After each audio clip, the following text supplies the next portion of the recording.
Good evening. Residents of the disputed Crimean region of Ukraine head to the polls today to decide whether to break away from Ukraine and join Russia.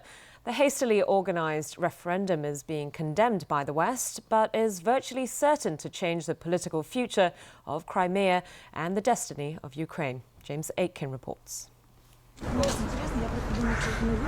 With Russian-backed self-defense forces on high alert across the region, Crimeans are choosing their future today, a decision that almost certainly will not include Ukraine, the country that has been their homeland since 1954. Crimea and Sevastopol need it in order for us to become part of the Russian Federation. It is really a free demonstration of the people's will, says Sevastopol resident Oksana Pavlenko. The ballot gives voters a choice between two options, neither of which rejects control by Russia. The first question asks, are you in favor of the reunification of Crimea with Russia as part of the Russian Federation? The second asks, are you in favor of restoring the 1992 Constitution and the status of Crimea as part of Ukraine? The second option would make Crimea an independent entity within Ukraine, but would still allow it to choose relations with Russia. But for those not among the ethnic Russian majority, like the mainly Muslim Tatar population, there is anger and fear of repression. I don't recognize it at all. This is my land. I curse them all, says Shevkaya Asanova. At the UN Security Council, Russia vetoed a draft resolution that declared the referendum invalid. China abstained from the vote. Liu Jieyi, China's representative to the United Nations, said China holds an objective and fair position on the Ukraine issue. The U.S. ambassador to the UN put the crisis in starker terms. Russia, isolated, alone, and wrong, blocked the resolution's passage, just as it has blocked Ukrainian ships and international observers. Russia put itself outside those international norms that we have painstakingly developed to serve as the bedrock foundation for peaceful relations between states. With results of the referendum expected on Monday, Western nations are putting the final touches on a series of far-reaching sanctions. James Aitken, TVB News. Well, Malaysia has appealed for help and international coordination in the search for a passenger jet which went missing while flying from Kuala Lumpur to Beijing more than a week ago. Authorities say they are stepping up their investigation of all on board as the theory grows that this was a deliberate attempt to fly the plane to an unknown destination. Finding Malaysia Airlines Flight 370, which disappeared last Saturday en route to Beijing, has widened dramatically in scale. Malaysian authorities believe the missing plane could have ended up anywhere between the southwestern Indian Ocean and Central Asia. So, more than 24 countries in this vast region have been asked for help, while others have also been approached for their expertise and experience. We are asking countries that have satellite assets, including the US, China and France, amongst others, to provide further satellite data. And we are contacting additional countries who may be able to contribute specific assets relevant to the search and rescue operation.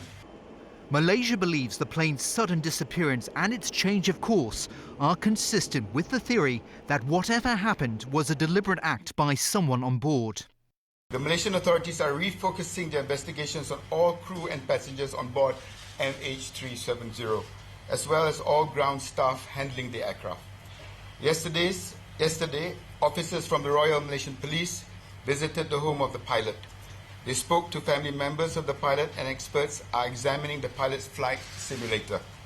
The police also visited the home of the co-pilot. The flight simulator is being looked at for any clues which might shed light on this baffling case. If the plane was deliberately flown off course, whoever did it needed the tools to plan a complex operation and ensure authorities would have trouble finding a missing plane which flew for up to 7 hours undetected. In Beijing, families of the missing passengers, many of them from China, expressed frustration with the way Malaysian authorities have handled the case so far. If the Malaysian government or the staff of Malaysia Airlines provokes our anger, pushes our psychological limits anymore, they will be responsible for the consequences, this person said. Others expressed hope that if the plane did veer off course on purpose, there was a chance everyone was still alive. It does raise your hopes because you think the potential is there that my brother is still alive. But then I also find that very scary as well, because if someone has deliberately taken this plane, then they've taken it for a reason. Whatever that reason is one of the mysteries authorities are trying to solve. But to solve that, investigators must first answer the biggest question of the case. Where is the plane? Gunmen have shot dead 6 Egyptian army officers near Cairo. It's the second attack on Egyptian security forces in 3 days that the military has blamed on the outlawed Muslim Brotherhood of deposed President Mohamed Morsi. Egypt has been hit by an Islamist insurgency that has mainly targeted the police and army since Morsi was deposed in July. About 300 security officers have been killed in the wave of violence. Saturday's attack on a military police checkpoint was carried out by unidentified gunmen who then fled.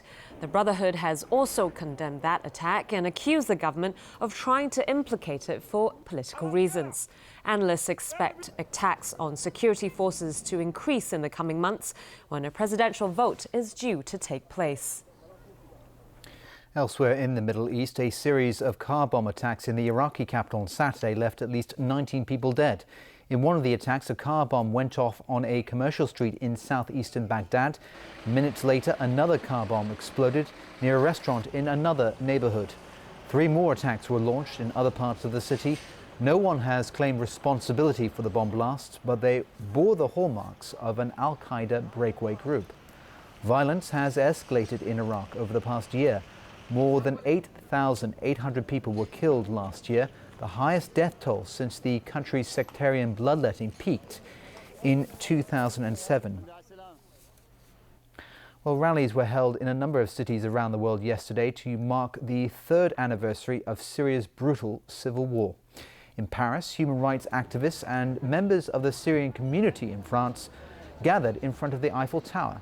They called on the international community to help stop the bloodshed in Syria. In Syria itself, the government announced it had captured a rebel stronghold south of the capital Damascus, although it's unclear whether this will have any significant effect on the war.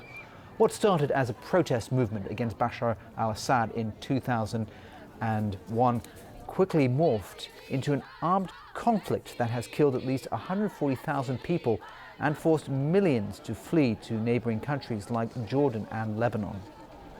And in Hong Kong, have you been hoping for better air quality again? The government is expected to launch a public consultation in the coming week on the proportions of fuel used to generate electricity, with an aim to reduce the use of heavily polluting coal by 2020. Let's take a look at what the different options might mean for us. The Yun family lives in this 500-square-foot flat in Zhengguan-o. Between June and August last year, the family clocked up a $900-odd power bill. That's over 1,000 units of electricity generated with a combination of fuels, including coal, natural gas and nuclear energy. Hong Kong's power mostly comes from coal. But since burning coal creates serious air pollution, the government is studying a better fuel mix proportion for power generation in the year 2020. It's about to launch a public consultation on it. Mrs. Yun said she prefers the more environmentally friendly natural gas. She used to consider nuclear energy an advanced technology, but as a result of the 2011 Fukushima nuclear plant disaster, she now thinks nuclear power is worrisome. The government's suggested plan, though, is to mainly use nuclear power because it's cheaper. William Chung, the director of City University's Energy and Environmental Policy Research Unit, did some calculations for Mrs. Yun. Her power bill, that cost some $900 last June, would see an increase of $147 if natural gas was the main source of energy generation. If nuclear energy was the main source, the increase would be gentler at about $115. According to sources, the government will offer 2 to 3 fuel mix options for public consultation. All options will see a substantial reduction in coal use, so prices are bound to go up, but the difference may not be much. Apart from those 3 energy sources, the government will also suggest buying at least 10% of clean energy from mainland power companies, such as hydroelectricity. Edmund Leung, a member of the Energy Advisory Committee, said hydroelectricity is the cheapest out of all the energy sources. But he said despite its low production cost, power companies may not necessarily sell it cheaply to Hong Kong. A Green Group has also warned that if power companies sell hydroelectricity to Hong Kong, they may end up burning more coal to meet mainland demands. World Green Organization's William Yu said this would exacerbate the already bad air pollution, which would end up affecting Hong Kong as well. Legislators of the pan-democratic camp have yet to decide whether they'll participate in next month's Shanghai trip. A member of the Basic Law Committee, Maria Tam, today called on the pan-democrats to communicate with the central government. And Civic Party lawmaker Ronnie Tong says the meeting comes at a critical time, and he believes it'll help broaden discussions on political reform in the SAR.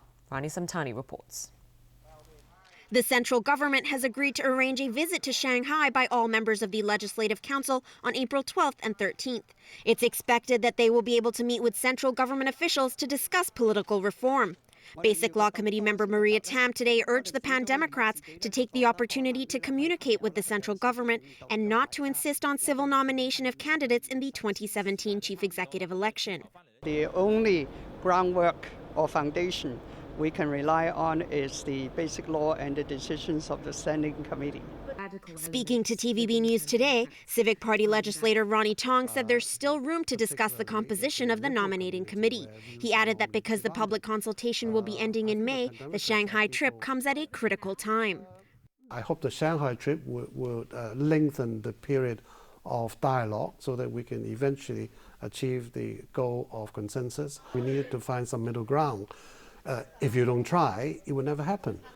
Some pan-democrats will need home return permits to go on the trip, and Labour Party lawmakers have requested a separate meeting between the pan-democrats and central government officials. Tong said this will help prevent arguments with pro-establishment lawmakers during the talks. We have stated certain arrangements that we'd like to see, and if some of the arrangements that we asked for can be made, then it may well make a difference. Tong said the Civic Party hasn't decided yet if it will go on the Shanghai tour next month. Meanwhile, lawmakers will be meeting with LegCo President Zhang Yoxing on Tuesday to find out more information about the trip. Chief Secretary for Administration Carrie Lam said the government is communicating with lawmakers. We would very much like to hear the feedback and suggestions from the members of the Legislative Council, and I'm sure that we will try very best to reflect that feedback and requests, and hopefully we will make this Shanghai trip a very meaningful one. Lam will be hosting one of 4 breakfast meetings between lawmakers and officials from the central government's liaison office on Monday. Rani Samtani, TVB News. And still ahead in our news tonight. Protests during Government House Open Day. A man arrested for suspected murder and arson in Yuen Long. And HKU's outgoing Vice-Chancellor disagrees that academic freedom